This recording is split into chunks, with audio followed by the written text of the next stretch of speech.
A procrastinação é um comportamento considerado normal ao ser humano, mas pode ser muito prejudicial quando começa a impedir o funcionamento de rotinas pessoais ou profissionais, por exemplo. Eu convidei a Patrícia Mota, psicóloga, para tirar todas as nossas dúvidas e te ajudar, te dar dicas aí para você deixar isso de lado e parar de deixar para fazer as coisas amanhã, tá bom? Oi, Paty, tudo bem? Oi, Fernanda, tudo bom? Prazer te ter aqui novamente, viu?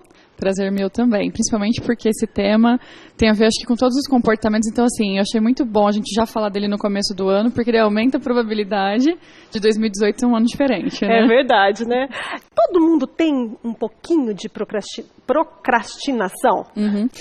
Todo mundo deixa alguma coisa para depois, né? Uhum. Então, acho que, ou por esquecimento, depois eu faço, e aí passa e não foi feito. Então, como você falou na chamada, é um comportamento normal. Né, mas é quando ele começa a ser muito frequente, repetidas vezes, aí ele vai tendo essa característica de ser um pouco mais prejudicial, né, para a pessoa ou para aquilo que ela deveria ter feito e não fez, porque vai trazer uma consequência talvez para outras pessoas também, né? Mas é uma mania, é uma doença, é um hábito? O que é isso?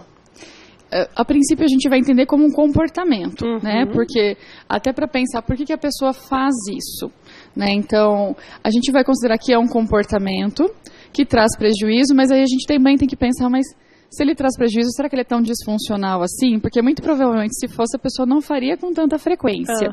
Então é essa a questão complicada, né? Por que procrastina?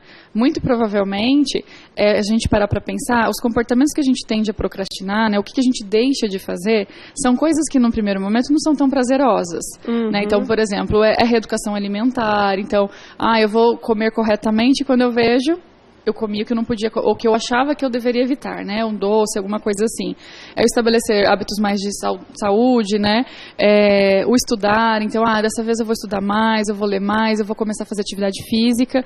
E aí são todos comportamentos em que aquilo que poderia ser prazeroso vai vir muito a longo prazo.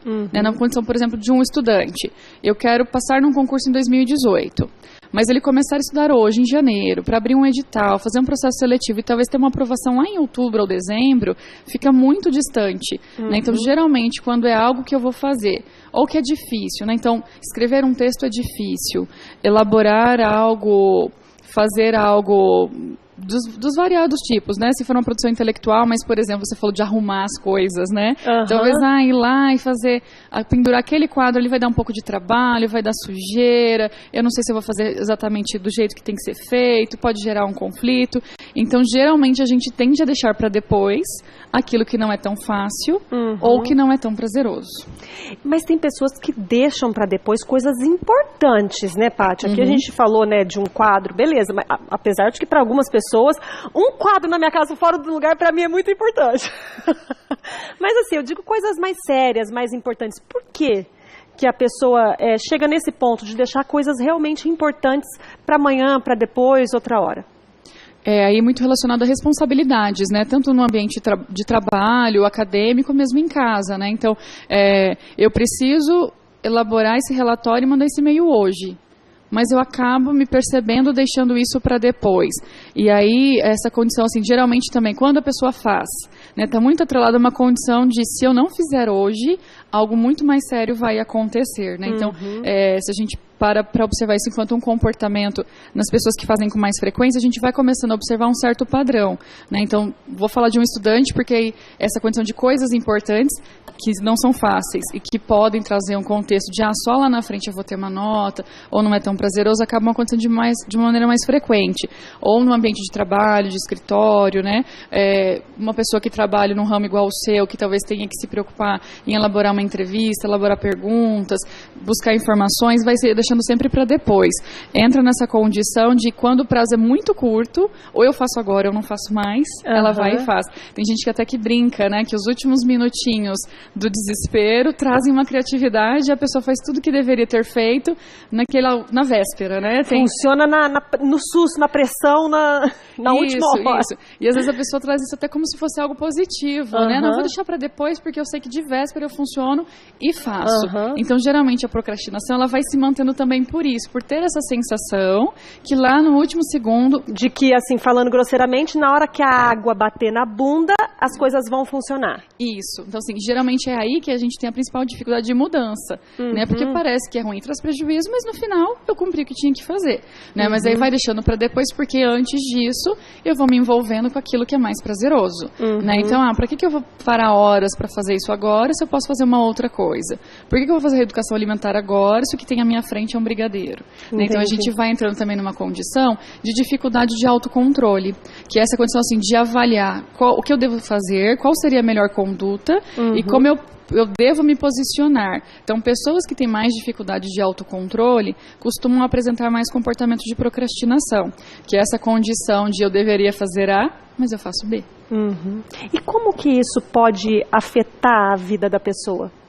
Aí, em cada instância, vão ver prejuízos atrelados a isso, né? Se for num contexto de saúde, então é uma pessoa que está com uma taxa de glicemia alterada e deveria fazer um consumo menor de doces. Mas amanhã eu começo, amanhã eu faço isso. Então, a gente pode pensar em prejuízos para a própria saúde, né? E aí vale, de uma maneira geral, as atividade física, a fisioterapia quando eu tenho um problema nas costas e eu vou deixando para depois, como de relacionamento. Então, eu fui solicitada a fazer algo por uma outra pessoa e não faço. Isso começa a estabelecer conflitos nesse relacionamento, seja pessoal ou profissional, e no próprio ambiente de trabalho e acadêmico, um prejuízo aí relacionado a responsabilidades, né? Não cumprir um prazo, estar sujeito a uma multa, perder uma nota. Então, e pode trazer prejuízos muito sérios, digamos assim, de regras de convívio social. Agora, por que mudar é tão difícil, Patrícia Mota? Eu vou pedir para todo mundo pensar assim, né? No comecinho de 2017, qual a lista que você estabeleceu para o seu ano? E qual é a lista desse ano? Muito provavelmente a maioria dos pontos se repetem. Tem coisas iguais lá, certeza. Eu não fiz ano passado, mas esse ano eu vou fazer. Então essa condição da mudança, ela realmente é difícil, né? Porque se fosse fácil, né? Eu brinco assim, tem dois lados. Se fosse fácil, as pessoas não buscariam os meus serviços, né? Não precisariam de ajuda, as coisas mudariam muito facilmente. Mas também, se fosse impossível, eu também mudaria de profissão. Não existiria psicólogos aí para ajudar, né? Exato. Então assim, é difícil porque normalmente a gente faz aquilo que a gente está mais habituado, né? Então a gente acaba entrando meio que no processo automatizado, né? E aí por isso, assim, fazer algo diferente é mais custoso. Então mudar implica em mudar hábitos, em estabelecer uma condição nova. E aí a gente está sujeito a fazer algo que a gente não sabe fazer bem feito, que talvez a gente possa não acertar. E aí a gente vai deixando também para depois o começo de tudo isso, né? Agora, deixa então, Patrícia, por gentileza, para os meus telespectadores, meus lindos, minhas lindas que me assistem, dicas, estratégias para a gente evitar a procrastinação. Começa pensando do porquê que eu devo fazer isso, né? Se a gente tem clareza da função disso, isso é importante, aumenta muito a condição da gente se sentir mais motivado a fazer, né? Então até se você precisa, por exemplo, eu falo da saúde porque eu acho que todo mundo quer ser mais saudável, né? Às vezes é aquele exemplo que a gente consegue pensar na mesa, dentro de casa. Se você precisa ou quer estar mais saudável, estabeleça alguma rotina, por exemplo, eu preciso, e faça uma lista e coloque no bolso ou na carteira, por exemplo, eu preciso gastar menos. Coloca uma etiquetazinha sobre isso no teu cartão de crédito, né? Porque quando você for fazer, dica boa. Você vai se lembrar de um propósito. Isso te ajuda a aderir a esse processo de mudança. Com relação à alimentação, né? No bolso, na carteira, coloca essa condição, taxa de colesterol, né? Preciso regular os níveis de açúcar no meu sangue. Hábitos de beber água, por exemplo, né? Eu tenho alguns amigos que colocam até na agenda quantos copos de água foi bebendo durante o dia, porque daí tem uma meta X, que legal. E aí vai regulando isso ao longo do dia, então agora eu vou beber um pouco mais. Então assim, fracionar, então ter primeiro o objetivo, né? O que eu devo fazer, fracionar isso em objetivos menores, para favorecer com que eu faça, porque como eu falei, o grande problema é ser uma coisa que o resultado positivo vai ser só lá na frente. Então, para um aluno estudar um ano inteiro, para saber em dezembro se ele passou de ano, provavelmente não vai favorecer que ele estude em fevereiro. Mas se ele tem essa condição, se eu estudar agora, eu vou saber esse conteúdo, eu vou melhor nessa prova, vai fracionando e vai favorecendo a adesão dessa forma. Perfeito, adorei, Paty, muito obrigada, viu, querida? 2018 excelente para você, de muito sucesso, muita saúde e muitas metas também. Obrigada para todos nós e sempre um prazer estar aqui. Obrigada.